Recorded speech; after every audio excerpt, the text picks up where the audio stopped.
मुझे नहीं लगता है कि किसी तरह की कोई भी कर लेगा देश। सर किसी तरह का कोई भी सिंपैथी किसी बाहुबली और किसी अपराधी के लिए, किसी क्रिमिनल के लिए नहीं हो सकती है।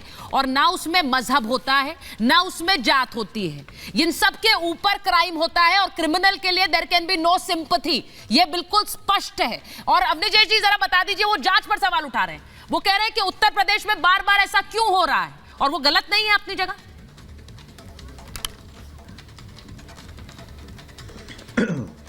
सुचरिता जी, पहले तो मैं ये भाटी जी बहुत अच्छे मित्र हैं मेरे, मैं उनको जवाब दे दूं। किसी कंगना रनौत ने नहीं कहा था 2014 में आजाद हुआ है। ये आपकी प्रिय वेस्टर्न मीडिया, जिसका एक प्रतिनिधि गार्जियन है, उसने लिखा था कि आज 2014 में भारत वास्तव में अंग्रेजों से मुक्त हुआ है, गुलामी से मुक्त हुआ है। ये मैं आपकी जानकारी के लिए बता दूं, आप कहीं इधर उधर से कोट करते रहते हैं ना, तो वहां से है। जो लोग आज अरविंद केजरीवाल की गिरफ्तारी पर सवाल उठा रहे हैं ना, उन लोगों की बात कर रहा हूं मैं। बात ये है हाँ। तो बात बड़ी साफ सी है सुचरिता जी, जो अभी यादव जी ने कहा कि कौन सा, तो आजीवन कारावास की सजा पाए हुआ व्यक्ति, ये कहिए ना, वो आरोपित नहीं है अभी कि जांच अभी चल रही है, बड़ी विंडो में लीजिए, सजा याफ्ता है, जिसको सजा मिली है, जिसने कृष्णानंद राय के बारे में, अवधेश राय के बारे में, और जिसके बारे में आप शैलेंद्र सिंह से पूछिए ना। वो जो कह रहे थे ना भाटी जी की राजा का मन था, तो राजा के मन ने कहा कि तुमने कैसे AK-47 या कौन सी गन वो जो थी वो उसके घर से बरामद करने की हिम्मत कर ली, बाहर हो जाओ। उसकी कमीज उतार करके एक पुलिसकर्मी की, DSP की कमीज उतार करके जिस तरीके से उसको अपमानित किया गया, उसको त्यागपत्र देने, क्योंकि राजा, उस समय के राजा का मन था ये, उस समय के राजा का मन था कि बैडमिंटन खेलनी चाहिए जेल में। उस समय के राजा का मन था कि ताजी मछली मिलनी चाहिए, इसलिए जेल में तालाब होना चाहिए। उस समय के राजा का मतलब था कि अगर 400 गोलियां राउंड चल गई तो क्या बड़ी बात हो गई। उस समय के राजा का मतलब था कि मऊ में दंगा हुआ और कोई अगर कर्फ्यू के बावजूद खुला घूम रहा है तो क्या हुआ, राजा का मन है, घूम सकता है कोई भी। तो राजा के ये सारे मन उस समय थे। लेकिन बात महत्वपूर्ण भाटी जी ये है कि मैं और आप अगर इस तरीके से अपराधों को अपनी राजनीतिक इच्छाओं, राजनीतिक अपने स्वार्थों के कारण या राजनीतिक हितों के कारण इस तरीके से बचाव करने लगेंगे, तो वास्तव में ये लोकतंत्र के लिए और संविधान की रक्षा के लिए नहीं है वक्तव्य। भाटी जी, मैं आपसे निवेदन कर रहा हूं हाथ जोड़ करके, जिसको नहीं करना चाहिए, जिसको आपको बचाव नहीं करना चाहिए, उसका बचाव मत करिए। आप बताइए ना, संतोष शुक्ला हो, इससे पहले एनकाउंटर नहीं हुए क्या पुलिस वालों को? किस तरीके से ब्रिजलाल जी ने कहा, अभी विक्रम सिंह जी हैं, क्या हालत थी पुलिस वालों की। नोएडा में बोनट पर एक पुलिस वाले को बोनट पर लटका करके कितना घुमाया गया था। भाटी जी, आप जानते हैं कि आज उत्तर प्रदेश की जनता ये कहती है कि आज हम बहुत सुरक्षित हैं, कानून व्यवस्था बहुत बढ़िया है। ये कहिए आप। और मैं एक बार भाटी जी आपसे जवाब ले रही हूँ, एक बार बड़ी खबर बता दूं, और पीयूष राय हमारे साथ जुड़ने वाले हैं। कृष्णानंद राय के बेटे पीयूष राय हमारे साथ जुड़ने वाले हैं। मैं एक बार बड़ी खबर बताऊं कि गाजीपुर शव पहुंचने से पहले वहां पर सुरक्षा बढ़ा दी गई है। गाजीपुर में पुलिस और PSC के जवान तैनात कर दिए गए हैं। पुलिस और PSC के जवान गाजीपुर में तैनात किए गए हैं। मुख्तार अंसारी का शव पहुंचे उससे पहले यह तैनाती की गई है गाजीपुर में। आपको बता रही हूं क्योंकि शव को ले जाया जा रहा है, वो भी तस्वीरें दिखा रही हूं, तस्वीरें भी जरा दिखाते रहिए चेतन। सवाल सबसे बड़ा ये, और पीयूष राय जी जुड़ जाए तो मुझे बता दीजिए।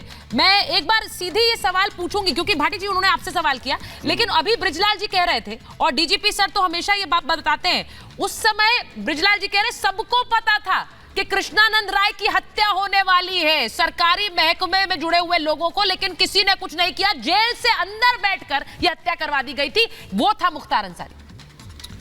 पहली बात तो अवस्थी जी से मेरा निवेदन है कि अपना मोबाइल उठाओ और वो YouTube खोलो और उसमें लिखो कि देश की आज़ादी पे कंगना रनौत का बयान, तुरंत आपके पास वीडियो आ जाएगा। ये कंगना रनौत ने मीडिया के सामने बयान दिया था। चलिए, मेरी आप दोनों से गुजारिश है, कंगना पर डिबेट नहीं है अभी। नहीं, वो खंडन कर रहे हैं।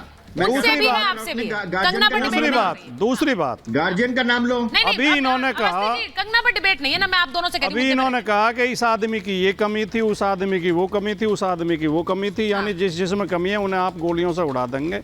तो कमी तो आप हम में भी बताते हैं, हमारी पार्टी में भी बताते हैं, हमारे नेता में भी बताते हैं, सारे विपक्ष के आपके जितने विरोधी हैं, राजनीतिक विरोधी हैं, मैंने कहा वे वो आप बीच में, देखो मैं आपके बीच में नहीं बोला एक शब्द, मैंने कमी नहीं बताई। अपनी जैसे अवस्थी आजीवन कारावास 2 सजा। आप कोई व्यक्तिगत थोड़ी आपकी डिबेट है, बोल रहे हो ना बाटी जी, मैं कभी आपके बीच में इस तरह ठीक नहीं, मैं तो तुम्हें डिबेट नहीं करता, मैंने उसमें कमियां बताई हैं।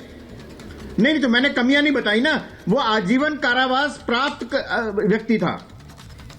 मेरी बात होने दीजिए, इस तरह की डिबेट आप तो नहीं करते, पढ़े लिखे व्यक्ति हैं आप, प्रबुद्ध व्यक्ति हैं, आपको ये शोभा भी बताई मैंने उसमें, आपको ये शोभा भी नहीं देता कि आप लगातार चिल्लाते रहें। ये बीजेपी के प्रवक्ताओं के लिए छोड़ दीजिए, आप बीजेपी। अरे भैया, मुझे मेरी शोभा का सवाल तो है नहीं ना। अरे आप कह रहे हैं मैंने कमियां बताई, मैंने कोई कमी नहीं बताई उसमें। मैंने बताया कि उस समय के राजा, उस समय का राजा का जैसा संरक्षण प्राप्त था, ऐसा उसके कर्तों की अभी सजा मिल चुकी थी, कन्विक्टेड था वो। आप लगातार चिल्लाते रहेंगे तो आप लगातार चिल्लाते रहेंगे तो हम कैसे अपनी बात कहेंगे? फिर डिबेट का अर्थ क्या हुआ? वो कन्विक्टेड था, जेल में था, भाटी जी वो कह रहे हैं। चर्चा का महत्व क्या हुआ? लगातार आप बोलेंगे तो नहीं, आप बोलिए। मैं कह रही आप ये सिद्ध करना चाह रहे थे कि जिन जिन लोगों के ऊपर आरोप है, आपने इस देश में ऐसा कौन छोड़ा है जो बीजेपी का विरोधी और जिसे आप आरोप न लगाते हो, जिसपे किसी को आप टुकड़े टुकड़े कहें, फिर चिल्लाने लगे आप। सुचरिता जी ये क्या? फिर चिल्लाने लगे आप भाई, कन्विक्टेड था, फिर चिल्लाने लगे आप। तो आरोप था, उस पर सजा मिली कि नहीं मिली? सजा मिली कि नहीं मिली? आप ये क्यों करें कि आरोप? भाटी जी, आप जो तस्वीर पेश करना चाह रहे हैं कि जिस पर बीजेपी आरोप लगाना चाहे वो लगा देती है, वो सब आरोपी हो जाते हैं, उनका मतलब है कि ये सब अलग है। आप खुद की तुलना, पार्टी की तुलना मुख्तार अंसारी से करना चाह रहे हैं क्या? नहीं हो सकती ना। आप दोनों मिलकर मेरे साथ अन्याय कर रहे हैं। नहीं, अन्याय नहीं है। बोलिए प्लीज बोलिए। अवनीश अवस्थी जी ने ये स्थापित करने का प्रयास किया कि जो दागदार हैं या जो अपराधी हैं, उन पे आवाज़ नहीं उठानी चाहिए, उनके साथ कुछ भी अन्याय हो। मैं कह रहा हूँ बीजेपी की नज़र में और आरएसएस की नज़र में सारे विरोधी टुकड़े टुकड़े गैंग हैं, शहरी नक्सल हैं, देशद्रोही हैं, हिंदू विरोधी हैं, तो सबको लगा के, टैंक लगा के सबको उड़ा दो गोलियों से, कोई आवाज़ न उठाए। हम इसलिए आवाज़ उठा रहे हैं कि आज किसी अपराधी के साथ अन्याय किया जा रहा, कल को अवनीश अवस्थी के साथ भी अन्याय होगा। अगर कानून का सम्मान नहीं बचेगा देश में, अगर कानून का राज नहीं बचेगा, पर फिर तो हर नागरिक के साथ अन्याय होगा। भाटी जी, फिर आप उसी बात को कह रहे हैं। और कोई चिंता, हमें व्यक्तियों से कोई प्रेम नहीं है, किसी से, हमें व्यवस्था से प्रेम है। हमारे लिए देश का संविधान प्रमुख है, हमारे लिए देश। और जो आप कह रहे हो कि सबको पता था, नहीं, भाटी जी आपने कह दिया हत्या हो गई, आपने पहले ही शुरुआती संबोधन में हत्या कहा, अब आप कह रहे हैं अन्याय हुआ है। वहां मेडिकल रिपोर्ट कर रही कार्डियक अरेस्ट है, उसकी जांच होगी, लेकिन जांच से पहले हत्या कहना गलत है सर। लगातार उत्तर प्रदेश में अन्याय हो रहे हैं, लड़कों के हाथ पकड़ के उन्हें गोली मारी जा रही है, थानों में वसूली की जा रही है कि या तो 5 लाख रुपए दो, नहीं तो गोली मार कर जेल भेजेंगे। लोगों को घरों से उठा के वसूली की जा रही है, धमका के वसूली की जा रही है, और आप इसको देखने को तैयार नहीं है, आप इसे समझने को तैयार नहीं है। भारतीय जनता पार्टी ने देश में जंगल राज कायम कर दिया, संविधान अलग रख दिया। कहीं ईडी से धमका के वसूली की जा रही है, कहीं सीबीआई से, कहीं इनकम टैक्स से, विपक्षी पार्टियों के खाते सीज किए जा रहे हैं, लोगों को चुनाव लड़ने से रोका जा रहा है। उत्तर प्रदेश में लोकतंत्र को, भारत में लोकतंत्र को खत्म करने का और संविधान को खत्म करने का षड्यंत्र किया जा रहा है। और हम जैसे जिन्हें देश से एक बार बता दूं कि कृष्णानंद राय के बेटे पीयूष राय जुड़ रहे हैं।